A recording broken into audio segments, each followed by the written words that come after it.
Hello friends, now we are going to discuss the residential status of company. तो अभी तक हमने individual HUF और फर्म के बारे में रेसिडेंशियल स्टेटस को स्टडी कर लिया है। अब हम किसके बारे में डिस्कस करने जा रहे हैं? अब हम डिस्कस करने जा रहे हैं कंपनी के रेस्पेक्ट में कि कंपनी का रेसिडेंशियल स्टेटस क्या होने वाला है। ठीक है, यहाँ पे आपको बता दिया जाए कि कंपनी को भी हम या फिर तो रेसिडेंट बोलेंगे या फिर नॉन रेसिडेंट बोला जाएगा। इसका मतलब कंपनी के केस में भी ऑर्डिनरीली या फिर नॉट ऑर्डिनरीली वाला कोई कंसेप्ट नहीं है। कंपनी या फिर तो क्या होगी, रेसिडेंट होगी, और कंपनी या फिर तो क्या होगी, नॉन रेसिडेंट होगी। तो कंपनी को रेसिडेंट कब कब कहा जाएगा? अगर कंपनी का इनकॉर्पोरेशन, कंपनी का जन्म, कंपनी का रजिस्ट्रेशन कहां पर हुआ है, अगर हिंदुस्तान में हुआ है, भारत में हुआ है, तो उस कंपनी को रेसिडेंट बोला जाएगा। ठीक है, ऐसी कंपनी जिसका जन्म भारत में होता है या फिर जिसका रजिस्ट्रेशन भारत में हुआ है, उसे हम बोलते भी क्या है, उसे हम बोलते भी इंडियन कंपनी है। ठीक है, अभी लॉकडाउन जब हुआ था आपका काफ़ी टाइम पहले, तो हमने कहा था कि अब हम मोदी जी ने कहा था आपसे, मेरे प्यारे मित्रों, अब हमें आत्मनिर्भर होना है। ठीक है, तो अब हम हमारे जो सारे डोमेस्टिक प्रोडक्ट्स हैं उनको ही हम लोग क्या दें, बढ़ावा देंगे। ठीक है, ऐसे करके हमारे मोदी जी ने सबसे ये चीज़ बोली थी। तो उनका मतलब क्या है कि ऐसे product which are being manufactured by the Indian company के द्वारा बनाए गए सारे प्रोडक्ट्स को हम लोग क्या करें, यूज में लेके आए। तो वो इंडियन कंपनी उनको क्यों बोला जा रहा है? उनको इंडियन कंपनी इसलिए बोला जा रहा है क्योंकि उनका इनकॉर्पोरेशन मतलब उनका जन्म, कंपनी का इनकॉर्पोरेशन मतलब कि कंपनी ने जन्म कहां पे लिया है, कंपनी ने रजिस्ट्रेशन कहां पे करवा रखा है। अगर कंपनी का इनकॉर्पोरेशन और कंपनी का रजिस्ट्रेशन इंडिया में हुआ है तो उसे हम क्या बोलने वाले हैं, उसे हम इंडियन कंपनी बोलने वाले हैं। ठीक है, एग्जाम्पल की अगर हम बात करें जैसे टाटा जो है वो किसकी कंपनी, टाटा जो है वो इंडियन कंपनी है। ठीक है, रिलायंस की बात करी जाए वो कंपनी कैसी है, वो कंपनी इंडियन कंपनी है। ठीक है जी, तो ये सारी जो कंपनीज हैं आपकी वो कैसी कंपनीज हैं, ये आपकी कंपनी इंडियन कंपनीज होने वाली हैं। क्यों? क्योंकि इनका रजिस्ट्रेशन, इनका इनकॉर्पोरेशन कहाँ पे हुआ है, इंडिया में ही हुआ है। ठीक है, that's why we are calling them Indian company. तो ये तो हो गई बात इंडियन कंपनी के रेस्पेक्ट में। तो सर अगर कोई नॉन इंडियन कंपनी है तो क्या उसको कभी भी रेसिडेंट नहीं बोला जाएगा? तो नॉन इंडियन कंपनी भी रेसिडेंट हो जाएगी। व्हाट आई एम सेइंग, देखो इंडियन कंपनी, अगर आपका जन्म इंडिया में हो गया ना बॉस, तो आप रेसिडेंट हो ही सही, पर आपका जन्म इंडिया का नहीं है, मतलब बीइंग अ कंपनी आपका इनकॉर्पोरेशन और रजिस्ट्रेशन जो है वो कहाँ का है, कहीं और का है, बाहर का।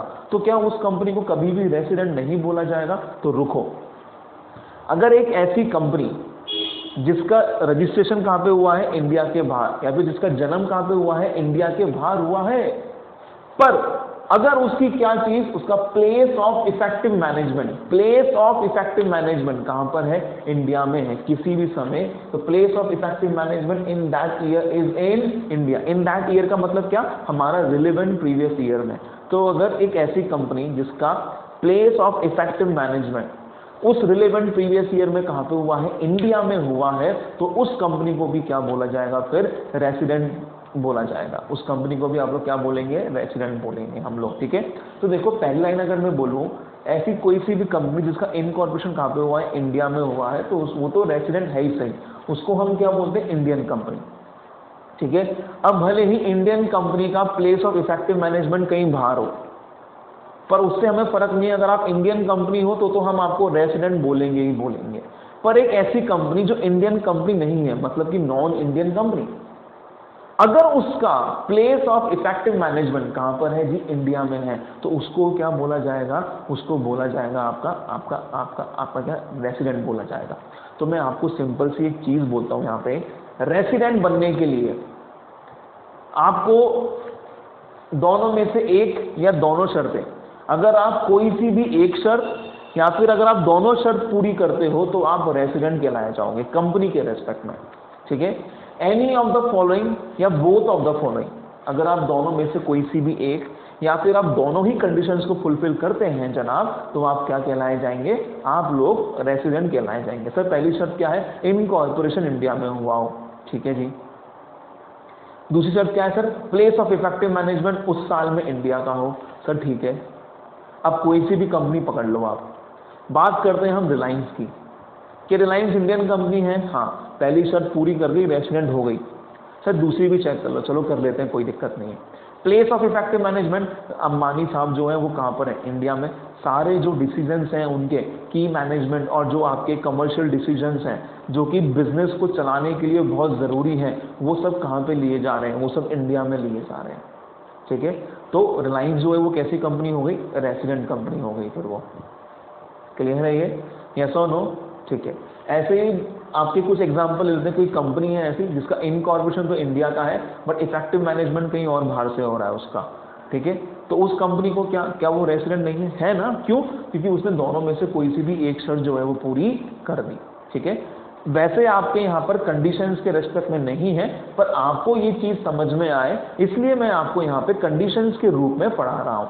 अगर आपको रेसिडेंट होना है तो इन दोनों में से कोई सी भी एक, या अगर आप दोनों भी पूरी करते हो तो आप क्या हो, आप रेसिडेंट हो, आप रेसिडेंट कंपनी हो। पर अगर आप दोनों ही पूरी नहीं करते तो फिर आप क्या हो, फिर आप नॉन रेसिडेंट कंपनी हो। ठीक है, पर अगर आप दोनों ही पूरी नहीं करते तो आप क्या हो, नॉन रेसिडेंट कंपनी हो। देखो, अगर ये पूरी करी ये नहीं करी, रेसिडेंट हो। ये पूरी कर दी ये नहीं करी, रेसिडेंट हो। ये भी पूरी कर दी ये भी पूरी कर दी, रेसिडेंट हो। ये पूरी नहीं करी ये पूरी नहीं करी, नॉन रेसिडेंट हो। ठीक है, तो रेसिडेंट होने के लिए या फिर तो क्या इनकॉर्पोरेशन इंडिया में होना जरूरी है, या फिर प्लेस ऑफ इफेक्टिव मैनेजमेंट कहाँ पर हो, इंडिया में हो। सर ये प्लेस ऑफ इफेक्टिव मैनेजमेंट का मतलब क्या होता है, आइए हम इसको देखते हैं। स्टार मार्क कर रखा है, फिर यहाँ से बोल रखा है मीन्स की मैनेजमेंट और your commercial decisions that are necessary for the conduct of a business. सारे आपके क्या जी, आपकी हम बात करें की मैनेजमेंट और कमर्शियल डिसीजंस जो कि बहुत जरूरी हैं ताकि एक बिजनेस को अच्छे से कंडक्ट करा जा सके। ठीक है, बिजनेस किसी भी एंटिटी का as a whole or in substance mode, or in substance made, or in substance made. यहां पे क्या हो जाएगा आपका, आर इन सब्सटेंस मेड। ठीक है, आर इन सब्सटेंस मेड मतलब कि मेजर पोर्शन जो है वो कहां पे लिया जा रहा हूं, आपका उस जगह पे लिया जा रहा हूं। ठीक है, तो that's what we call place of effective management. तो कंपनी के लिए बहुत बड़ी सिंपल सी चीज क्या बोली गई, आप रेसिडेंट होंगे या फिर आप नॉन रेसिडेंट होंगे। मैं रेसिडेंट हूं अगर मेरा इनकॉर्पोरेशन इंडिया में हुआ है तो ठीक है जी। मैं रेसिडेंट हूं अगर मेरा place of effective management India में, ठीक है जी। मैं रेसिडेंट हूं अगर मेरा इनकॉर्पोरेशन और प्लेस ऑफ इफेक्टिव मैनेजमेंट दोनों कहां पर है, इंडिया में है, तो मैं कौन हूं, रेसिडेंट हूं। पर मेरा जन्म भी इंडिया में नहीं हुआ और मेरा प्लेस ऑफ इफेक्टिव मैनेजमेंट भी इंडिया नहीं है, तो फिर I am non resident. Company बोल रही है ऐसा, I am non resident. Place of effective management का मतलब क्या है, एक ऐसी जगह जहां पे की मैनेजमेंट और कमर्शियल डिसीजंस जो हैं जो कि जरूरी हैं, which are necessary for what, for the conduct of the business of any entity as a whole. किसमें हो रहा है वो, आपका सब्सटेंस मेड में हो रहा है, मतलब सब्सटेंस फॉर्म में हम कर रहे हैं। सब्सटेंस मतलब मेजर सबसे ज्यादा इंपॉर्टेंट जो है आपका वो उस जगह पे होना जरूरी है। क्लियर? और यहाँ पे अगर नहीं करते पूरी तो आप कौन हो, नॉन रेसिडेंट हो। और यहाँ पे कोई कंसेप्ट की रिक्वायरमेंट नहीं है ऑर्डिनरीली या फिर नॉट ऑर्डिनरीली वाले के। तो this is what we are done with the residential status. अब हमें जो बात करनी है वो किसकी करनी है, स्कोप ऑफ इनकम की। ठीक है, ये अब आप लोगों को ये पता चलेगा कि हमने लोगों को कैटेगरी में क्यों बांटा।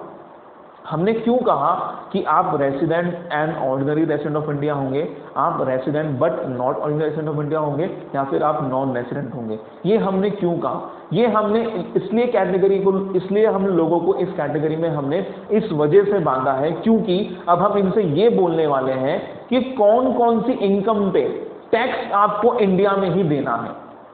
ठीक है, तो हम यहाँ पे कैटेगरीज बना देंगे। अगर आप इस कैटेगरी के हो तो आपको इंडिया में टैक्स देना है, अगर आप इस कैटेगरी के हो तो आपको इंडिया में टैक्स नहीं देना, अगर आप इस कैटेगरी के हो तो आपको इंडिया में टैक्स देना है। तो अब because of these categories we can find out कि इस इनकम पे, जो बंदे ने इनकम कमाई है, क्या उस इनकम पे हम उससे टैक्स भारत में ले सकते हैं या नहीं ले सकते। तो because of these status now we can determine कि कौन कौन सी इनकम पे टैक्स जो है वो बंदा कहां पे देगा, हमें इंडिया में देगा।